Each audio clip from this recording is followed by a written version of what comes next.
ele não vai ter nenhum prejuízo por tratar mais adiante. Quando a gente diagnostica o câncer de próstata, ele vem com uma nota 7, 8, 9 ou 10, a gente vai precisar fazer algum tratamento mais radical, digamos assim, né? Como cirurgia ou radioterapia. Em relação à nota 7, ela é graduada, é dividida em duas, sendo uma menos agressiva e uma mais agressiva. Alguns trabalhos mostram que talvez algum subgrupo de paciente pode se beneficiar de apenas acompanhar a nota 7 quando ela é menos agressiva, mas em geral a gente costuma tratar, né, todos os notas 7, 8, 9 e 10. Quando a gente recebe o diagnóstico de câncer de próstata, a gente tem que fazer o estadiamento, ver qual o estágio, né? Por exemplo, um paciente que tem um diagnóstico de um tumor de alto risco, a gente usa tomografias, cintilografias, um exame chamado PET-PSMA, para fazer o estadiamento, para ver se esse paciente ele tem um tumor que está localizado na próstata ou ele é um paciente que tem raiz, que tem metástases, que o tumor já foi para outros órgãos. Isso é muito importante porque o tratamento depende do estadiamento. Como é que é o tratamento do câncer de próstata? Então, vai depender muito se ele está localizado da próstata, se ele está querendo sair da glândula, se tem linfonodos ao redor comprometido ou se já tem doença à distância, né? O câncer de próstata avançado. O tumor de próstata ele é um tumor que ele responde, ele cresce com testosterona. Então, o manejo inicial, normalmente, desses tumores é bloquear a testosterona através de bloqueio hormonal, onde a gente consegue diminuir o tumor. Então, normalmente passa, nos processos, esse tumor ele passa pelo bloqueio da testosterona, né? Aí que entra também os efeitos colaterais do tratamento do câncer de próstata. Um deles é a dificuldade de ereção desses pacientes, justamente pelo bloqueio hormonal. A gente pode ter alguns efeitos colaterais também, que são relativos à parte óssea, osteopenia, osteoporose a longo prazo, perda de força muscular, questão de impotência pela perda de libido, né? Em relação ao tratamento cirúrgico, existe a cirurgia convencional, que também foi aperfeiçoada ao longo dos anos. Nos estágios mais iniciais, onde o tumor está localizado só na próstata, a gente tem 3 alternativas. Quando o tumor é muito indolente, paciente idoso, a gente pode só acompanhar, fazer uma vigilância ativa, ou fazemos a cirurgia, que é a prostatectomia radical, ou a radioterapia.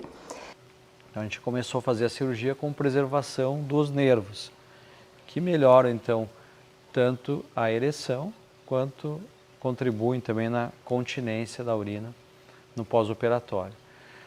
E essa cirurgia evoluiu para cirurgias menos invasivas, com cortezinhos pequenos, que é a cirurgia por vídeo, a laparoscopia convencional e a robótica. Então essas cirurgias têm a vantagem de uma recuperação um pouco mais rápida que a convencional, apesar que a convencional a gente faz também com uma incisão fanestil, como cesariana, então a recuperação também tem sido rápida dos pacientes. Em relação à laparoscopia convencional e à cirurgia robótica, o robô tem uma série de vantagens. No robô a gente tem uma visão tridimensional, ampliada cerca de 8 a 10 vezes, e o robô permite fazer movimentos complexos que a gente não consegue fazer com a nossa própria mão, né? E também não consegue fazer com os instrumentos de laparoscopia convencional. Então hoje com a cirurgia robótica e com a preservação dessas estruturas, né, através da delicadeza da movimentação das pinças do robô, da visão amplificada em 3D, a gente diminuiu muito os índices de disfunção erétil, de escape de urina. Infelizmente, em alguns casos de tumores mais avançados, ele pode evoluir com disfunção erétil, né? Hoje em dia, existem vários tratamentos para disfunção erétil que o urologista passa. Se começa normalmente com uma linha medicamentosa, oral, Viagra, Cialis. E quando o paciente falha, a gente passa para outras alternativas que vão desde prótese. Diante da minha saúde, eu tive que pegar e realmente fazer retirada, né? Aí assim, aí eu conseguia urinar tudo direitinho, né? Que eu não tinha, né? Não tinha condições de urinar, né? Aí eu falei com ele e ele achou por bem, porque eu já tinha feito tratamentos antes e não deu certo. Então eu resolvi colocar a prótese peniana, né? O que aconteceu? Aí o próprio pênis, no caso, começou as veias aumentarem, então aos pouquinhos eu consegui manter a rigidez peniana, né? E o volume aumentou. O paciente sedentário, tabagista, obeso, diabético, hipertenso, a chance de ele ficar impotente, obviamente, é muito maior pelas condições clínicas dele.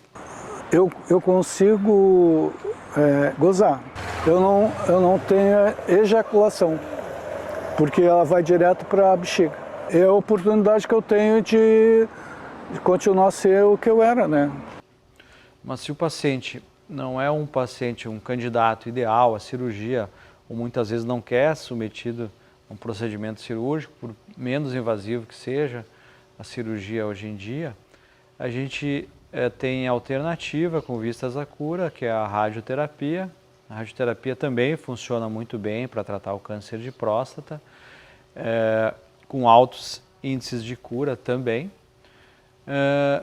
Porém, se o paciente, no decorrer do tempo, se a doença retornar no paciente, a gente precisar fazer uma cirurgia que a gente chama de resgate, né, quando a doença volta após radioterapia, os tecidos depois de radioterapia eles ficam muito aderidos, muito grudados, e dificulta muito a cirurgia. Os nervos, né, da potência, o esfíncter urinário também fica muito grudado na próstata. Então a chance de incontinência urinária, impotência sexual aumenta muito. Então o paciente tem que estar ciente disso. Se ele iniciar pela radioterapia e precisar de cirurgia depois, a chance de sequela é muito maior. Mudou muito o tratamento de câncer de próstata, é um dos tumores que mais se tem pesquisa e que tem novidade todos os anos, desde o diagnóstico, os métodos diagnósticos, o exame do PET-PSMA com marcador específico também, até o tratamento com vários superhormônios, radiofármacos, via de recombinação, da recombinação de DNA. Então, a própria imunoterapia que vem para alguns tipos de tumores. Então, o tratamento, ele está mudando, ele mudou muito. A gente tem hoje muito arsenal terapêutico para tratar. Né? Ele mudou muito e vai mudar, porque todos os anos a gente tem vários estudos em andamento para tratamento do câncer de próstata. Hoje a cirurgia robótica, ela está bastante difundida em todo o país. E aqui em Porto Alegre, o Hospital Pioneiro foi o hospital de clínicas, né, onde eu também realizo algumas cirurgias, alguns convênios que não podem internar no hospital que eu mais opero robótica, que é o Hospital Moinhos de Vento, eu realizo no Hospital de Clínicas, né. Então isso é outra coisa importante, os convênios têm ajudado com a parte da internação. O paciente paga uma diferença que daí vai variar do que a gente vai precisar de material, isso varia de acordo com cada cirurgia, com cada doença, né? E também, então, do local, do hospital que a gente vai realizar a cirurgia. Mas a gente já conseguiu, foi um avanço, né? No início era totalmente particular, hoje a gente consegue que os convênios contribuem com a internação e, eventualmente, alguns convênios eles cobrem toda a cirurgia.